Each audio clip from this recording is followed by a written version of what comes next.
오늘은 6번째 온라인 수업입니다.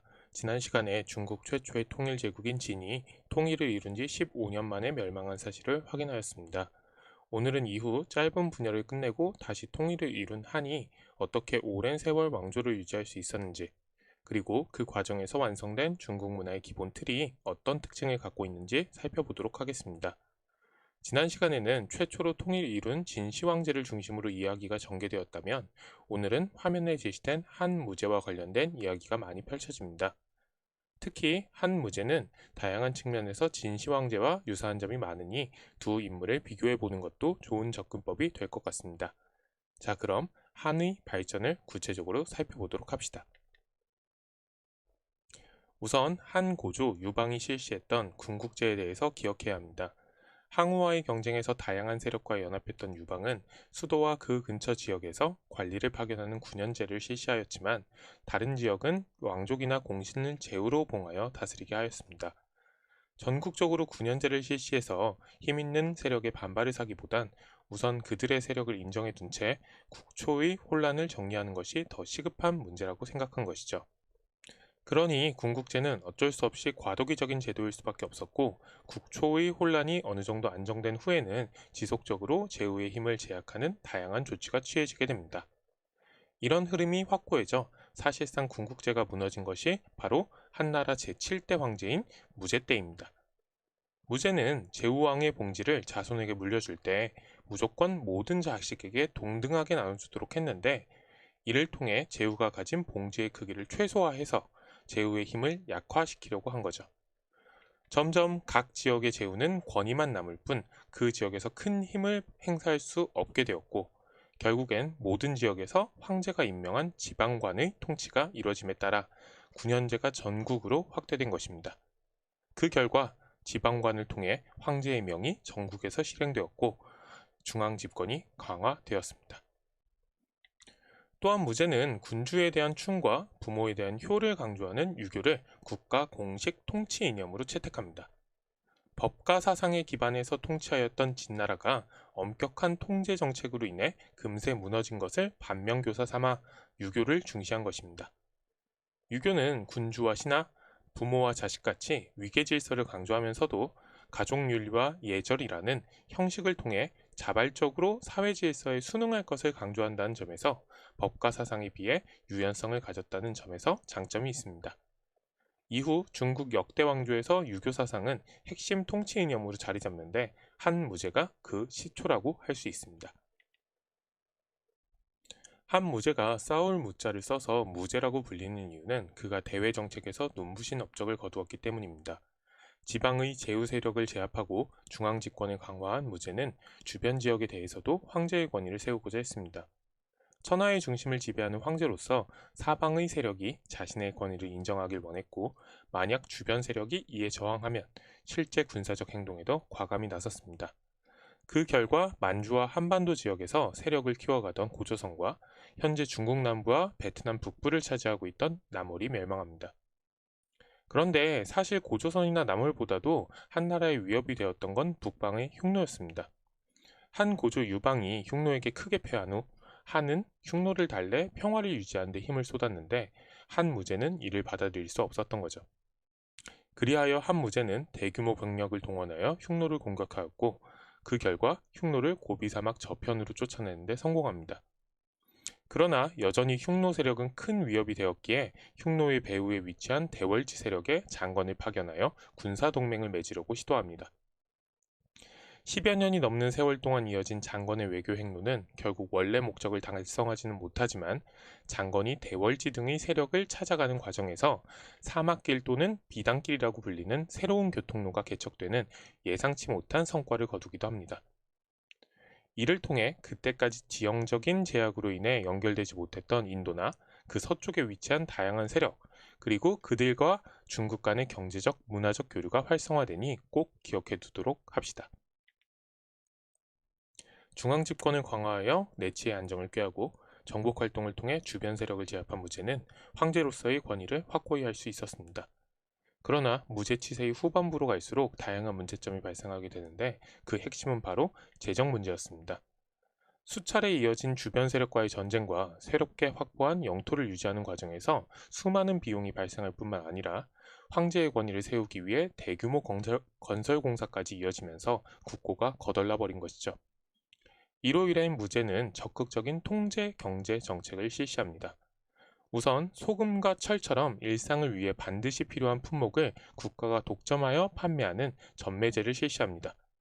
여기서 발생한 이익으로 재정을 메꾸겠다는 거죠.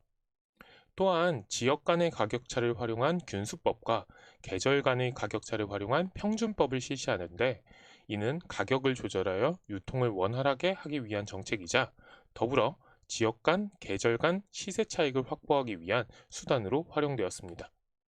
마지막으로 세수 증가를 목표로 오수전이라는 새로운 화폐를 발행하기도 했습니다. 결국 한무제식이 시행된 통제경제 정책의 핵심은 국가가 유통경제의 핵심을 독점하고 여기서 창출된 이득으로 재정을 확보하는 것을 목표로 했다는 점입니다. 한무제 시기는 한 왕조의 전성기였으나 계속되는 정복전쟁 등으로 인해 극심한 재정 악화 등 다양한 문제가 발생한 시기이기도 하였습니다. 이로 인해 무제가 죽은 후에는 무제 때 실시되었던 전매제도, 균수법과 평준법 같은 일련의 재정 정책을 계속해서 실시할 것인지 말 것인지를 두고 폐지를 주장하는 유학자들과 계속 추진할 것을 주장하는 고위 관료들 간의 논쟁이 치열하게 벌어지며 혼란이 이어지기도 하였습니다. 이런 상황에서 황실 내부에서도 문제가 발생하는데 계속해서 나이 어린 황제가 즉위하였던 것입니다. 이로 인해 황제를 지근거리에서 모시는 환관과 황제의 모우나 황후의 친족인 외척들이 황제를 끼고 권력을 마음대로 휘두르는 문제가 발생하였습니다. 특히 환관과 외척은 누가 황제를 끼고 권력을 휘두를 것인지를 두고 죽고 죽이는 극단적인 권력 다툼까지 벌이면서 한나라 조정은 혼란을 거듭합니다.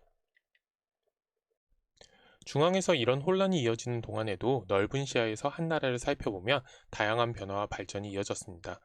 특히 철제 농기구가 이전보다 널리 쓰여 일상화되었고, 다양한 농업 기술이 발달하면서 각 지역에서는 부를 쌓는 이들이 등장하게 되고, 농민들 간에는 빈부격차가 점차 벌어지기 시작합니다. 그 과정에서 지역사회에서 권력을 장악하는 세력들도 등장하는데요. 이들을 호족이라고 합니다. 한국사에서 신라 말 고려 초에 지방에서 대토지를 소유하고 자기만의 무력을 갖추고 있던 세력을 호족이라고 했는데, 신라 말 고려 초의 호족은 한나라 때의 호족에서 따온 말입니다. 한대의 호족도 대토지를 소유하였고, 커져가는 빈부격차로 인해 몰락한 농민들을 자기들이 장악해서 자기 휘하에 부리면서 각 지방에 큰 힘을 발휘하였습니다. 교과서에는 당시 호족의 위세를 보여주는 토기 유물이 실려 있는데, 막루에서 호족의 영토를 지키고 있는 사병의 모습이 묘사되어 있습니다. 호족이 사실상 자기 지역을 실질적으로 지배하고 있음을 보여주는 유물이죠. 지방에서 힘을 키운 호족들은 중앙의 관료로 진출하기도 하는데, 그 통로가 바로 추천을 통해 관료를 선발하는 향거리 선제였습니다. 향거리 선제는 지방관이나 지역에 힘 있는 세력이 그 지역의 인재를 추천하도록 한 제도인데요. 사실상 힘 있는 호족이 자신과 가까운 또 다른 호족 세력을 추천하는 역할을 하게 됩니다. 이렇게 중앙정계에 진출한 호족들 중에는 권력을 농단하는 환관과 외척 세력을 비판하는 인물들이 나타나기도 합니다. 그러나 여전히 한나라 조정은 환관과 외척 간의 갈등이 치열했습니다. 이때 외척 중 한 명이었던 왕망이 다른 세력을 제압하고 권력을 잡는데, 처음에 왕망은 청렴하고 훌륭한 인물이라는 평가를 받기도 하였지만 권력을 잡은 후 황제를 여럿 갈아치우는 등 마음대로 권력을 휘둘렀습니다. 마침내 왕망은 선양이라는 그럴싸한 형식을 통해 황제의 자리를 얻게 되고 나라의 이름을 신으로 고쳤습니다. 사실 말이 선양이었지 허수아비 황제에게서 황위를 빼앗은 것이나 마찬가지였죠. 자, 나라 이름에서도 드러나듯이 왕망은 새로운 정치를 주장했는데, 그 목표는 옛 주나라 제도를 되살리자는 것이었습니다. 이를 위해 왕망은 전국의 토지를 모두 황제의 소유로 하고 이를 왕전으로 불렀습니다. 또한 개인의 토지 매매를 금지하였으며 더 이상의 노비 매매를 금지하였습니다. 강력한 중앙집권 체제를 구축하고자 했던 왕망의 개혁은 결국 당시 성장하던 지역, 각 지역의 호족을 견제하는 데 초점이 맞춰져 있던 것입니다. 대토지와 노비가 호족들이 힘을 키울 수 있었던 밑바탕이었기 때문이죠. 결국 왕망의 급진적 개혁은 지방 호족 세력의 반발을 사게 되고, 이로 인한 사회 혼란과 각종 대외 정책의 실패로 왕망이 세운 신은 15년 만에 무너지게 됩니다. 왕망의 신나라를 무너뜨린 것은 한고조 유방의 구세손인 유수였습니다. 유수는 왕망을 쫓아내고 황제에 올라 한나라 황실을 재건하는데요. 이를 앞선 한나라와 구분하여 후한이라고 합니다. 저절로 앞선 한나라는 전한이라고 부르는 것이죠. 후에 이 유수는 광무제로 불리게 되는데, 그는 농민 부담을 감소하기 위해서 새로운 조세 정책을 실시하고 유교를 장려하는 등 사회 안정을 꾀하기 위해 노력하였습니다. 사실 그런데 이보다 더 중요한 점은 새롭게 세워진 후한 정권의 성격입니다. 우선 한 황실을 재건한 유수는 지방의 호족 출신이었습니다. 또한 유수가 황제 자리에 오를 수 있도록 지원한 세력 역시 각 지역의 호족들이었는데, 그 결과 후한은 사실상 호족 연합 정권의 성격을 갖게 됩니다. 그만큼 호족의 세력이 사회적으로 더욱 강해지게 된 것이죠. 그런데 후한 정권의 안정은 그렇게 오래 지속되지 않습니다. 전한 말과 마찬가지로 또다시 어린 황제들이 계속 즉위하면서 환관과 외척의 대환장 콜라보가 이어지는 거죠. 결국 중앙정치의 혼란이 지속되고 각종 사회 문제가 발생하여 민심이 피폐해지면서 황건적의 난을 시작으로 각종 농민봉기가 발생합니다. 황건적은 노란색 두건을 두른 반란군이란 의미인데, 이들은 태평도라는 도교 계열의 민간신앙과 밀접한 관련을 갖고 있습니다. 이들은 한 황실이 무너지고 자신들이 중심이 된 새로운 세상이 도래할 것이라 주장하며 세력을 키워갔습니다. 이렇게 황건적의 난이 일어나자 사실상 중앙 권력은 지방에 대한 통제력을 잃어버렸고, 결국 각 지역의 호족들이 스스로 황건적의 난에 맞서게 되고 그들에 의해서 황건적 세력이 제압됩니다. 이 과정에서 각 지역의 호족 세력은 사실상 중앙 조정의 간섭을 받지 않는 독립적인 세력으로 성장하게 되죠. 결국 한은 황건적의 난을 계기로 멸망하는데, 이후 천한을 삼분하고 위촉 오를 세워 서로 경쟁하는 조조, 유비, 송건은 후한 말의 혼란 속에서 다수의 호족 세력을 제압하거나 그들과 연합하여 정권을 세운 이들이었습니다. 이것이 바로 소설 삼국지 연의의 역사적 설명이라고 할 수 있겠죠. 이로써 한나라의 흥망에 대해 살펴보았습니다. 지난 시간에 지적했듯이 한나라는 중국 문화의 기틀을 마련했다는 점에서 상당히 중요한 의미를 갖는 왕조입니다. 이를 구체적으로 살펴볼 텐데요. 우선 유학의 정치 이념화입니다. 앞서 살펴보았듯이 한무제는 유학을 통해 황제의 권위를 강화하고자 하였습니다. 그리고 이러한 흐름은 이후로도 계속 이어집니다. 이 유학은 충과 효의 윤리의식을 강조하며 사회의 위계질서를 내재화하는 데 초점을 맞추고 있습니다. 그렇기 때문에 이 유교를 통해 법과 사상의 엄격성과 강압성을 탈피하고 사회 전반의 안정을 꾀한 것이죠. 그리고 그 결과 한나라에서는 어느 정도 성공을 거두기도 합니다. 이렇게 사회의 위계 질서를 강조하는 유교 사상은 주변국을 바라보는 중국 특유의 자문화 중심주의적 세계관을 강화하기도 하였습니다. 이를 화의 사상이라고 하는데, 자신들을 천하의 중심이자 가장 우수한 문화를 가진 중화로 여기고 주변의 세력들을 오랑캐로 여겨 멸시하는 세계관을 말합니다. 이를 토대로 중국의 역대 왕조에서는 천자가 주변 이민족을 교화하고 중화의 문화를 꽃피워야 한다고 생각했습니다. 그리고 자신들의 교화에 따르는 주변 세력의 군주를 그 지역의 제후나 왕으로 책봉하고 조공을 보내도록 하였죠. 이를 거부하면 한무제처럼 군사 원정을 감행하기도 했습니다. 주나라 때 실시되었던 봉건제가 주변 지역으로 확대 적용한 것처럼 보이기도 하는데, 그렇게 이해를 하면 좀 쉬울 겁니다. 이러한 화의 사상을 바탕으로 중국은 책봉 조공 관계를 맺으며 주변 세력과 외교 관계를 이어갔습니다. 이게 동아시아 지역에서 중국을 중심으로 만들어진 외교 관계의 기본적인 틀입니다. 여기서 오해하면 절대 안 되는 게 있는데요. 과거에 주왕이 제후에게 땅을 떼어주듯이 황제가 주변 세력에게 땅을 떼어주는 것이 아니라는 점입니다. 다만 명목상으로 황제가 특정 세력을 그 지역의 통치자로 인정한 거죠. 그리고 주변 세력을 제후와 왕으로 임명했다고 해서 황제가 주변 세력의 내부 정치에 간섭할 수 있었던 것도 아닙니다. 황제와 제후의 위계관계는 실제 군주와 신하의 관계라기보다는 외교 관계를 맺기 위한 명분에 가까웠습니다. 오히려 제후와 왕으로 책봉된 주변 세력은 책봉을 받은 사실을 자신의 권위를 높이는 데 활용하였습니다. 또한 황제는 큰 나라이기 때문에 그 위상에 걸맞게 작은 나라로부터 조공을 받은 것보다 훨씬 더 많은 대접을 해줘야 했습니다. 이를 통해 주변 세력은 중국의 앞선 문물을 수용하고 경제적 이익도 얻을 수 있었습니다. 때때로 주변 세력이 힘이 강해질 경우에는 형식적인 책봉 조공 관계가 원칙대로 지켜지지 않는 경우도 상당히 많은데, 이는 앞으로 우리가 배우게 될 내용을 통해 확인해 보도록 합시다. 여하튼 책봉 조공 관계는 화이 사상을 바탕으로 한 자문화 중심주의적 세계관의 특징을 가장 여실히 보여준다는 점에서 상당히 중요한 내용이니 잘 기억해 두도록 하겠습니다. 또한 한대에는 후대까지 큰 영향을 주는 중국의 사상과 종교가 틀을 갖춥니다. 우선 중국 통치 사상의 근간을 이루는 유교입니다. 계속 지적했듯이 유교의 보급은 한 무제 때 이루어지는데요. 교육기관인 태학의 설립이나 유학자를 양성하는 오경박사의 관직을 설치한 것은 동중서라는 유학자의 권위를 적극 수용한 결과였습니다. 이후 유교는 큰 발전을 이루게 되었는데, 당시에는 진시황이 일으켰던 분서갱유로 인해서 유교 경전이 너무 많이 소실되어서 이걸 복구해야 한다는 시급한 문제가 있었습니다. 그리고 그 과정에서 경전의 작구, 그러니까 글자 하나하나가 오류가 있는지를 해석하는 데 치중하는 훈고학이라는 성향의 학문이 발전하게 됩니다.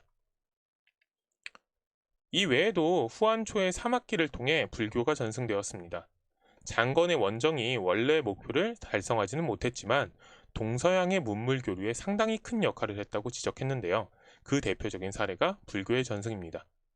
사막기를 통해서 중국으로 유입된 대승불교는 한대에는 큰 영향력을 행사하지 못하지만 이후 중국을 거쳐 한반도와 일본으로도 전해집니다. 또한 한나라 사회가 점점 혼란해지면서 늙지 않고 오래 살기를 바라는, 즉 불로장생을 꿈꾸는 신선 사상이 유행하게 됩니다. 이런 신선 사상은 현세의 복을 비는 민간 신앙과 결합하여 오두미도와 태평도로 발전하였고, 후에는 교단이 갖추어져 도교로 발전하기도 합니다. 이 중에서 특히 태평도는 한나라를 무너뜨린 황건적의 난과 직접적인 관련이 있다는 점을 기억해 두도록 합시다. 이 외에도 한나라 때 이루어진 다양한 문화적 성과를 살펴보면 역사학의 발전과 제지술의 발명이 있습니다. 역사학의 발전과 관련해서는 한 무제 때 활동했던 사마천의 사기를 꼽을 수 있는데요. 사기를 저술하는 기본이 된 역사서술 방법이 기전체입니다. 이 기전체는 중국 역사서술의 기본 형식이 된다는 점에서 의미가 상당히 깊습니다. 후한 때 반고가 쓴 한서나 이후 다양한 역사서가 이 기전체를 바탕으로 하고 있습니다. 한 가지 더 지적을 해보면 사마천은 아버지의 뜻을 이어 사기를 저술했는데요. 그 과정에서 상당히 큰 고통을 극복해냅니다. 이 또한 한 무제와 관련된 내용인데 사마천이란 인물의 집념을 확인할 수 있는 내용이니 한번 검색해보는 것도 좋을 것 같습니다. 참고로 우리나라 역사서 중 가장 오래된 삼국사기도 그 이름을 통해서 사마천의 사기를 본받고자 했던 저자인 김부식의 의지를 확인할 수 있겠죠. 마지막으로 제지술은 종이를 만드는 기술을 말하는데요. 후한대 황관이었던 채륜이 기존의 기술을 개량한 것으로 이를 통해 다양한 저술 활동이 용이해지면서 학문과 사상의 발달을 촉진시켰다는 의미가 있습니다. 이렇게 지금까지 중국 문화의 기틀을 완성한 한나라 시대에 대해 알아보았습니다. 다음 시간 수업을 위해서는 후한이 성립된 이후 사회를 주도해간 호족에 초점을 맞춰볼 필요가 있습니다. 황건적의 난을 계기로 한 왕조가 무너지면서 전국이 호족 세력에 의해 갈갈이 나뉘게 되는 거죠. 그 과정에서 또 다른 호족 연합 정권이 성립되는 우리가 현상을 유추해 볼 수 있는데요. 앞서 지적했듯 이 과정이 바로 유명한 소설 삼국지 연의의 역사적 배경입니다. 또 한 가지 더 지적을 하자면 한 왕조가 무너지면서 천하의 중심지로서의 중화의 위상도 추락하게 됩니다. 그리고 이 결과 새로운 변화가 나타나게 되죠. 자, 그럼 새롭게 펼쳐질 위진남북조 시대를 통해 다시 만나도록 합시다. 긴 수업 듣느라 고생했고 오늘은 여기까지입니다.